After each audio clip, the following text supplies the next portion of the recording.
কে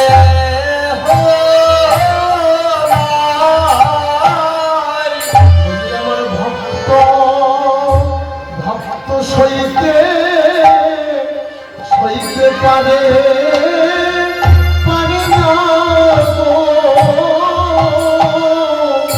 প্রভু তুমি ছাড়া আমার আর কে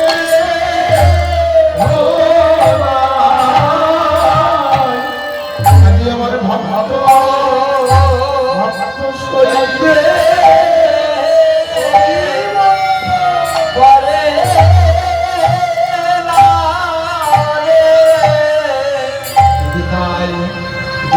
ভগবান শ্রীকৃষ্ণ অর্জুনকে লক্ষ্য করে সমস্ত জীবের উদ্দেশ্যে বললেন, হে মায়ার বদ্ধ জীব, তোমাদের কোনো মায়া থাকবে না, তোমাদের দুঃখ থাকবে না, দুর্দশা থাকবে না, একমাত্র আমাকে স্মরণ করো, আমি হলাম একমাত্র ভগবান। এটি 450 কৃষ্ণস্থ ভগবান স্বয়ং। দেখুন মা, ভগবান কিন্তু সবাই নয়, একমাত্র অনাদিরাদি গোবিন্দ সর্বকারণের কারণ, তিনি হচ্ছেন সচ্চিদানন্দময় বিগ্রহ, তিনি একমাত্র ভগবান সর্ব ঐশ্বর্যপূর্ণ, যা এই ভগবান সস্বয়ং। দেখুন মায়েরা, ভগবানের সেবা করলে ভগবান তাকে কেমন ভাবে কৃপা করে। কবিরাজ গোস্বামী বললেন, চলতিছে চরকি চলতিছে চরকি স্বপ্নে দেখেগা, খেল না দেখাইয়ে কই। চলতিছে চরকি সব দেখেগা, খেল না দেখাইয়ে কই। খেল পকড়কে जो बैठा रहे जिंदा रहे कोई। একমাত্র নিতাই হরি বল। এই যে বিশ্ব ব্রহ্মাণ্ডের চরকি ঘুরছে মা, চরকিটা কি? এই যে আমাদের 84 লক্ষ জনের পাপ, 84 লক্ষ জনের পাকে কতবার আসতে হচ্ছে আমাদের, কতবার যেতে হচ্ছে, একবার দুবারে নয়, 84 লক্ষ জনে ভ্রমণ করে এই মানব জীবন পেয়েছ মা। এটা হেলাই ফেলাই কাটিয়ে দিও না, গৌর গোবিন্দের ভজনা করো। দেখুন, চলতিছে চলতি স্বপ্নে দেখে না, আমরা জানি আমাদের বারবার জন্ম হচ্ছে, আবার বারবার মৃত্যু হচ্ছে, কিন্তু কিন্তু তথাপি আমরা কি করছি, সমস্ত বিষয় বৈভব পরিত্যাগ করে আমরা গৌর গোবিন্দের নাম করছি না, ভগবানের নাম শুনছি, কেউ শুনছি না। তার প্রমাণ কি? দেখুন, আমার এই কমিটির দাদা ভাই কত কষ্ট করে পাড়ায় পাড়ায় গ্রামে গ্রামে ভিক্ষা করে এত সুন্দর হরিবাসনের রচনা করেছে। তা এই তো সবে মাত্র 9:30 বাজে, 9:30 বাজে। কৃষ্ণ কথা শোনার লোক নেই তো মা, শোনার লোক নাই। বললেন এই কলিযুগে কৃষ্ণ কথা শোনার লোক পাওয়া যায় না।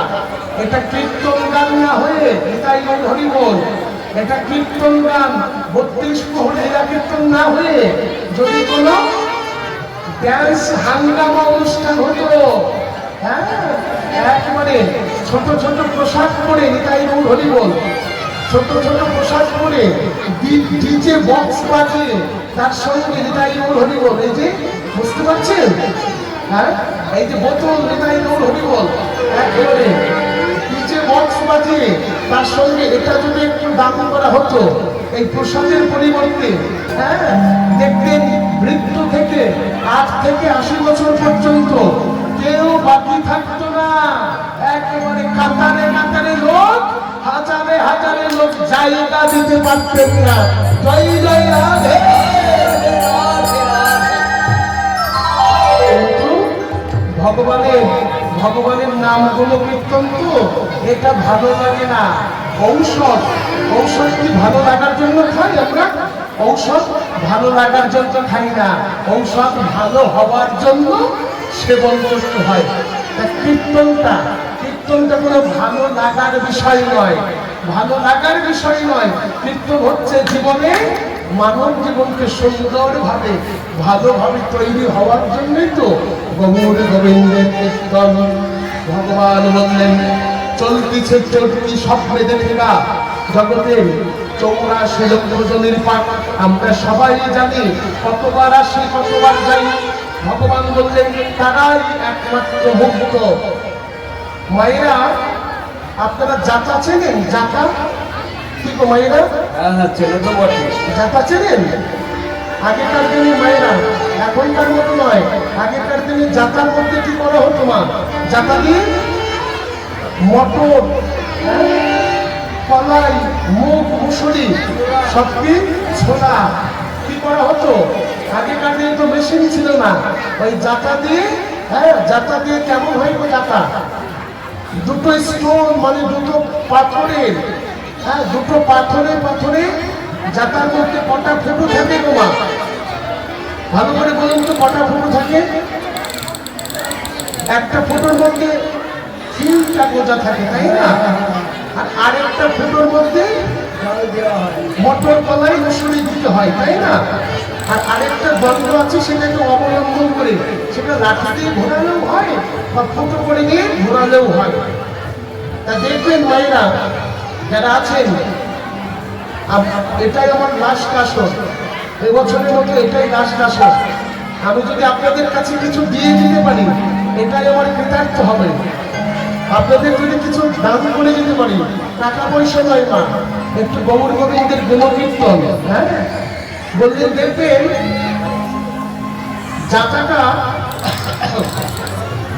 যাতাটা যখন ঘোরানো হয়, ওই মটর, মুসুরি, কলাই, ছোলা দিয়ে যতক্ষণ ঘোরানো হয়, তা ওই যাতার গতিবেগটা কোন জায়গায় বেশি হয়? সবচাইতে জোরে ঘোরে কোথায়? জোরে কোথায় ঘোরে মা? একটা কেন্দ্রবিন্দু আছে, মানে ফুটোকে অবলম্বন করা আছে, তার মধ্যে তো যাতাটা বসানো আছে। তার পরিধি মানে তার চারিপাশে তার গতিবেগটা বেশি হয়। দেখবেন গোড়ায় কিন্তু গালেগে ঘোরে, তাই না? ধীরে ধীরে, কিন্তু তার চারিদিকে পাই করে ঘোরে। দেখবেন তার কেন্দ্রবিন্দুতে কিন্তু গতিটা কম হয়, আর পরিধি মানে তার চারিপাশে গতিটা বেশি হয়। দেখবেন কোনো ছোলা বা কোনো মটর যদি ছিটকে দিয়ে একেবারে ওই ফুটোতে দেওয়ার সময় যদি ছিটকে দিয়ে কেউ যদি একবার কেন্দ্রবিন্দুতে পৌঁছে যায় না, দেখবেন ছোলা মটরি সমস্ত ডালগুলো খণ্ডিত হয়ে যায়, খণ্ড হয়ে যায়। কিন্তু ভালো করে পরিষ্কার করে ঝাড়ার পরে আপনারা কি করে কুলোতে ঝাড়তে হয় না, কুলো দিয়ে ঝাড়ার পরে দেখবেন 2-4টে, ভালো করে লক্ষ্য করবেন, 2-4টে মটর কিংবা ছোলা অখণ্ড থেকে যায়, সেগুলো কিন্তু খণ্ডিত হয় না। কি মা, হয় না? ভালো করে যাতা পেশাই করার পর 2-4টে থেকে যায়, কেন মা? আর গতিবেগটা হচ্ছে চারিদিকে বেশি, কিন্তু যেটা ছিটকে কেন্দ্রবিন্দুতে যে যুক্ত হতে পারে, সে কিন্তু আর খণ্ড হয় না। ভগবান বললেন গীতায়, ভগবান শ্রীকৃষ্ণ বললেন, অনন্যস্য চিন্তয়ম মাম যেন পার্যুপাশতে তেষাং নিত্যাভিযুক্তানাম জগৎক্ষেমোপহম। এই যে হাজার হাজার ভক্তময় আপনাদের মতো যারা সব অনুরাগী ভক্ত, এই অনুরাগী ভক্ত যারা, কেউ যদি একবার আজ সাধুগুরু বৈষ্ণবের কৃপায় কেন্দ্রবিন্দু কোনটা? ওই কেন্দ্রবিন্দু হচ্ছে আমার গোবিন্দের চরণ।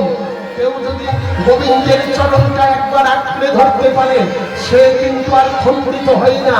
আর সাধারণ মানুষ যারা গোবিন্দকে একবার ধরে, একবার ছেড়ে দেয়, একবার ছেড়ে দেয়, তারা মায়ার কবলে সদা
বিষয় ভোগ করুন, কিন্তু মনে রাখবেন সংসারের মধ্যে থেকেও গৌর গোবিন্দের নামটা গাইতে হয়।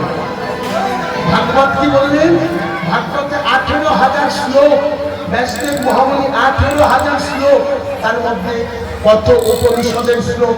উপনিষদ বললেন ধীরন মুচ্ছতে মুকুন্দ নিবিষ্ট তাহা পুঙ্খান পুঙ্খ বিষয়ক্ষণ পরহসি মৌলিস্ত কুম্ভ পরিরক্ষণ ধীরন দেব।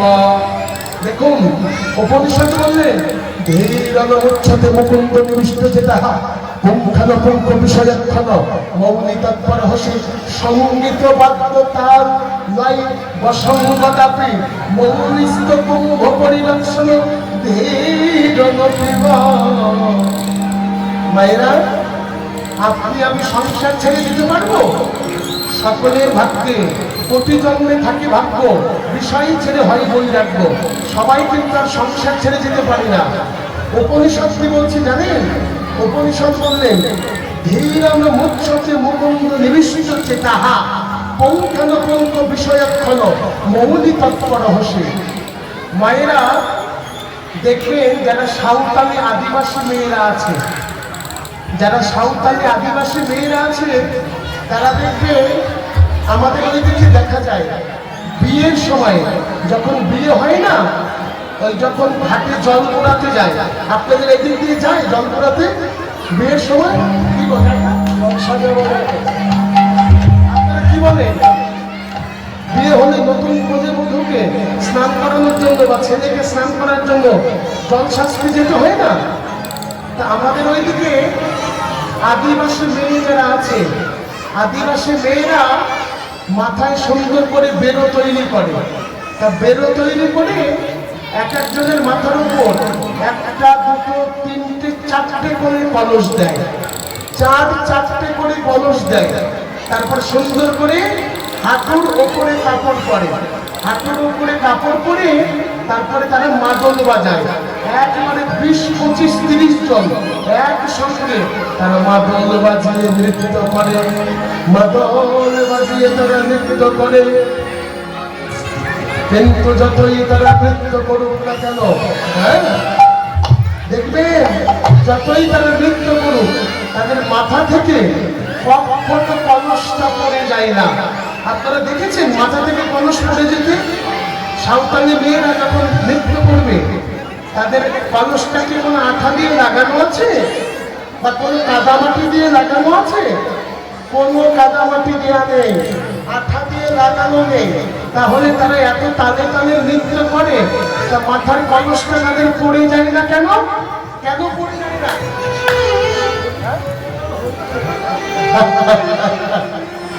তারা যতই নৃত্য করুক না কেন, যতই মাদল বাজাক, তাদের মনটা কোথায় আছে? দেখাই বল হরি বল। মনটা কোথায়? মনটা কলসের মধ্যে, একবার মনটা কলসের মধ্যে দিয়ে আছে। তারা যতই নৃত্য করুক আর যতই গান করুক, মনটা তাদের কলসের মধ্যে দিয়ে আছে, কখনো কলস পড়ে যায় না। উপনিষদ বললেন হে কলির জীব, যেমন কোন নর্তকী যতই নৃত্য করুক তার নৃত্যের তাল ভঙ্গ হয় না। সাঁওতালি মেয়েরা যতই নাচুক তাদের মাথা থেকে কলসটা যেমন পড়ে যায় না। হে কলির জীব, তোমরা সংসার করো, বিষয় ভোগ করো, সন্তান আদি পুত্র পরিজন নিয়ে সুখে সংসার করো, কিন্তু হে মানব চিন্তা করে দেখো, এই যে সুন্দর বাড়ি গাড়ি, that is not real home. যে বাড়িতে তুমি বাস করছো, এটা তোমার সত্যিকারের ঘর নয়, এটা তোমার সত্যিকারের বাসস্থান নয়। এই ঘর ছেড়ে যেতে হবে। তাই মন ধীরন মুচ্ছতে মুকুন্দ নিবিষ্ট তাহা পুঙ্খান পুঙ্খ বিষয়ক্ষণ তৎপরিহসে। যেমন নর্তকী নৃত্য করেও মাথা থেকে কলস পড়ে না, মনটা যেমন কলসের মধ্যে দেয়া থাকে।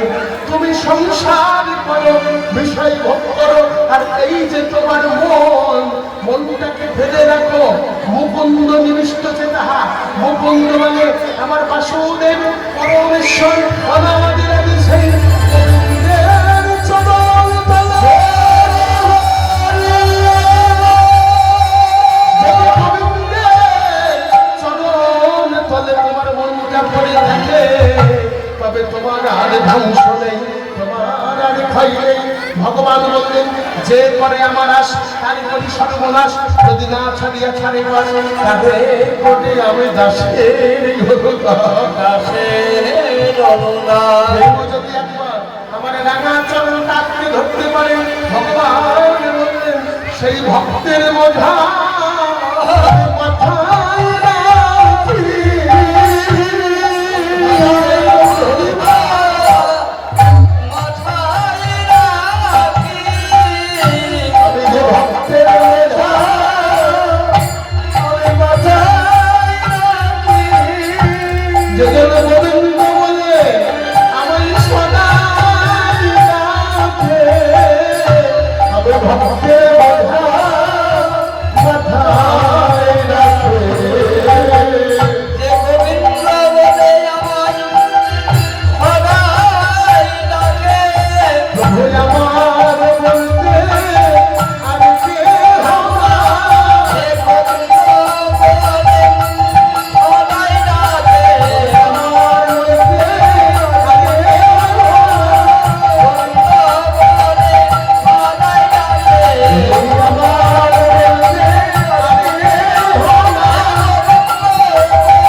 শুনলে হবে না, কীর্তনটাকে রিয়েলাইজ মানে নিজেকে অনুভব করতে হবে, নিজেকে অনুভব করতে হবে। ভগবান ভক্তকে কেমন ভাবে কৃপা করে জানেন?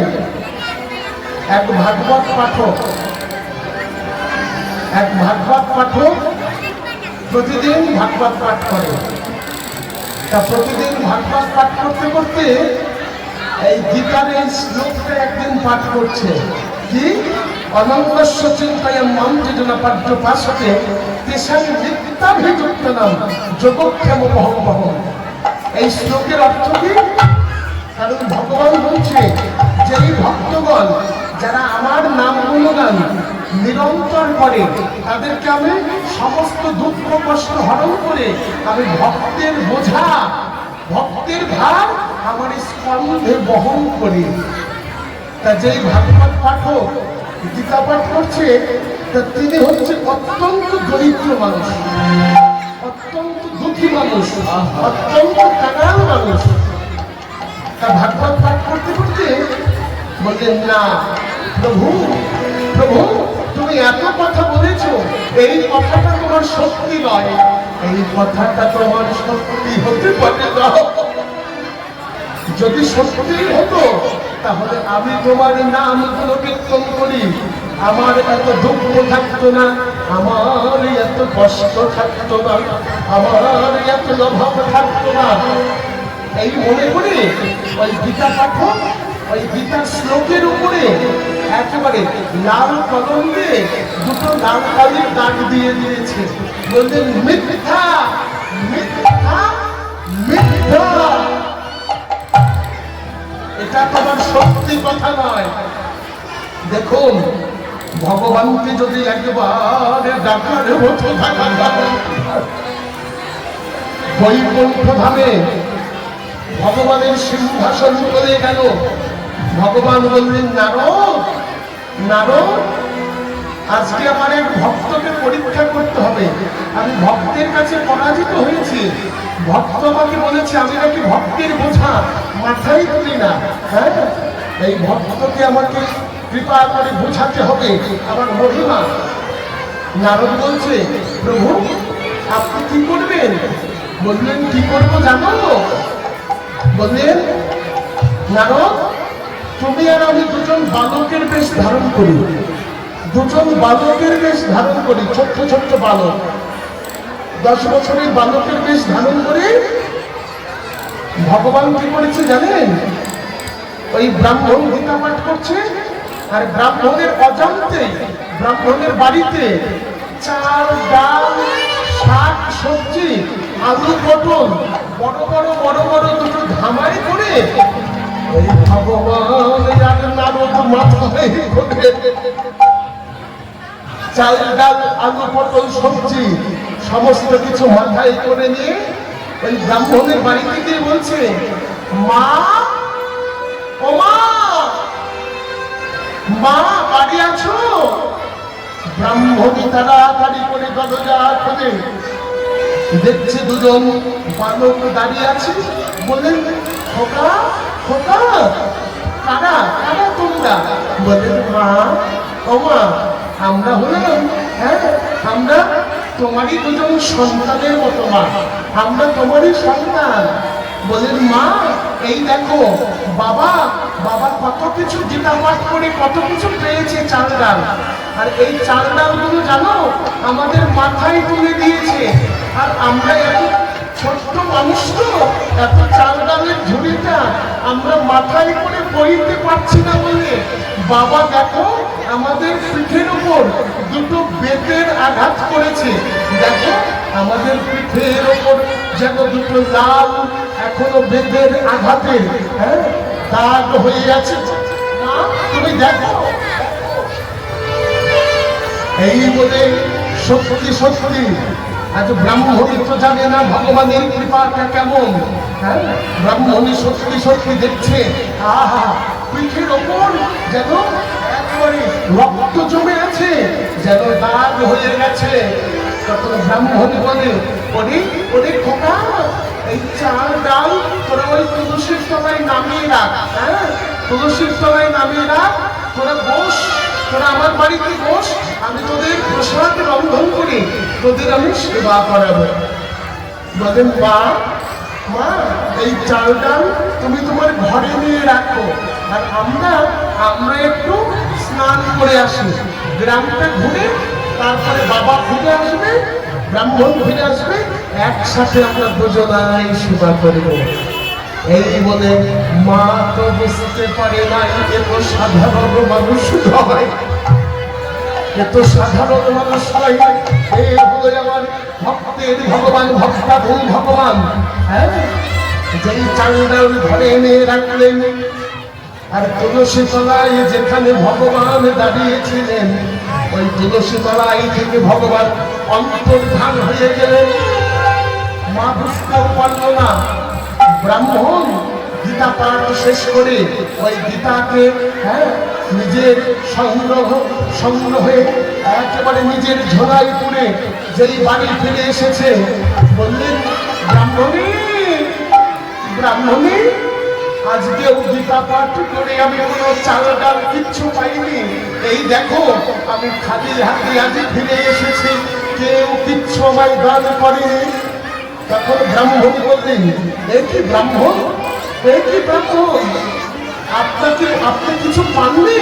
তাহলে দুটো ছোট্ট ছোট্ট ছেলে তাদের মাথায় আপনি চাল ডাল তুলে দিয়েছেন, তারা যে বইতে পারেনি তাদের জন্য আপনি তাদের পিঠে একেবারে বেতের আঘাত করেছেন, আমাকে যে তারা দেখিয়ে গেল তাদের পিঠে লাল টকটকে দাগ হয়ে আছে, আর আপনি বলছেন চাল ডাল পাননি, তবে ওগুলো কি? ব্রাহ্মণ তো কিছু বুঝতেই পারে না, কোথায় আমি কাকে চাল ডাল দিয়েছি, ব্রাহ্মণ তো কিছু বুঝতেই পারছে না। এই তোমা বলে, ব্রাহ্মণ চলো চলো দেখবে ঘরের মধ্যে গিয়ে দেখলেন সত্যি সত্যি দুটো বড় ধামার মধ্যে চাল ডাল সবজিতে পরিপূর্ণ হয়ে আছে। ব্রাহ্মণ অবাক হয়ে গেলেন, কি হলো রে? হে গোবিন্দ, হে গোবিন্দ, এই চাল ডাল তো আমি কারো মাথায় তুলে দিইনি, তবে কে চাল ডাল দিয়ে গেল? ও ব্রাহ্মণ বুঝতে পারলেন, তাহলে প্রভু আমি গীতার শ্লোক কেটে দিয়েছিলাম, আমি বলেছিলাম যে ভগবান মিথ্যা, ভগবান ভক্তের বোঝা মাথায় করতে পারে না, আমি কেটে দিয়েছিলাম। তাই প্রভু তুমি আমার দুঃখ দুর্দশা দূরীভূত করার জন্য তুমি নিজের মাথায় করে চাল ডাল নিয়ে এসেছো। তুমি নিজের মাথায় করে চাল ডাল নিয়ে এসেছো। বললেন বললেন ওগো ব্রাহ্মণী, ব্রাহ্মণী সেই বালক কোথায়? বললেন আমি তুলসীর তলায় দাঁড় করিয়ে রেখেছি, তুমি একবার গিয়ে দেখো। তখন ব্রাহ্মণ গিয়ে তুলসীর তলায় গিয়ে আর খুঁজে পাচ্ছে না ছোট্ট বালক দুটোকে। কিন্তু ব্রাহ্মণ তো জানে ওটাই আর সাধারণ বালক হতে পারে না, ভগবানের ভগবানের চরণ চিহ্ন, ভগবানের 19টি চিহ্ন আছে ভগবান কৃষ্ণের চরণে। সেই চরণের চিহ্নটা যেন তুলসীর তলায় ছাপ লেগে আছে, যেন তুলসীর তলায় ভগবানের চরণের ছাপ পড়ে আছে। ব্রাহ্মণ বুঝতে পারলেন, হে ব্রাহ্মণী তুমি চিনতে পারলে না, চিনতে পারলে না। আজ তোমার ঘরে কে চাল ডাল দিয়ে গেছে সে হলো আর কেউ নয়, আমার ভক্তের ভগবান। সেই চাল ডাল দিয়ে গেছে। ব্রাহ্মণ তখন কেঁদে কেঁদে ওই তুলসীর তলায় ভগবানের চরণ চিহ্ন পড়ে আছে। ব্রাহ্মণ তখন নয়ন জলে বুক ভাসাইয়ে বলে, ঠাকুর সারা জনম গীতা পাঠ করে তোমার দেখা পেলাম না, তুমি যখন আমায় দেখা দিয়ে চলে গেলে, আজ ভগবানের চরণ পাওয়ার জন্য ব্রাহ্মণ কলি তুলসীর তলা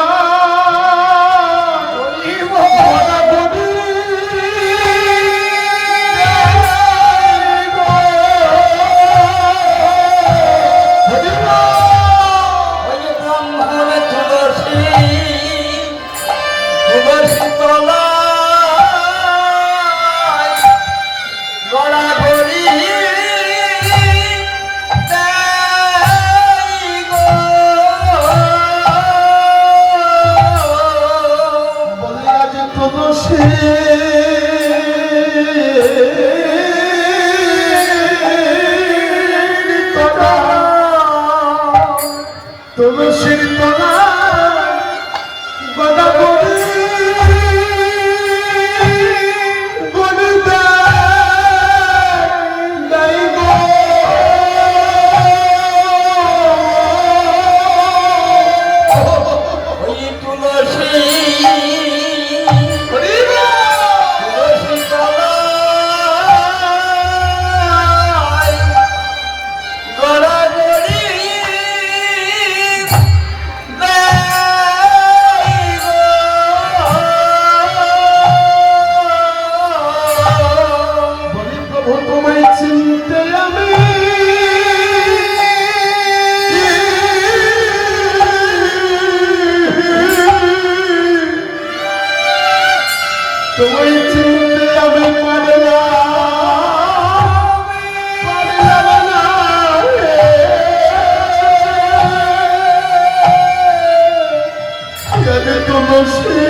আমায় থাকি